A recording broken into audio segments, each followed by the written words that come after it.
गारां हांखोआ मोनबेसे? 11 बर' बुं। 10 वाव वाव वाव खौरां हांखोआ मोनबेसे? 40 ब्रैजिखौ इंलिसाव मा होनना बुङो? 40 जोबोद मोजां। एलफाबेटआव बेसेबां लेटार दं? 26 26 वाव वाव वाव बेसेबां लेटारा भावेल बुंनाय? 5 मा बुंलाय? A E I O U very good. बेसेबां लेटारा कनसनेन्ट बुंलाय? 19 वाव बेसेबां लेटारा सेमि भावेल बुंलाय?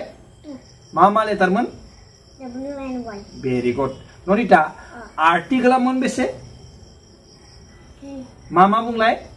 A N D वाव नरिता मोनसे बाथ्राखौ दे बुंलाय।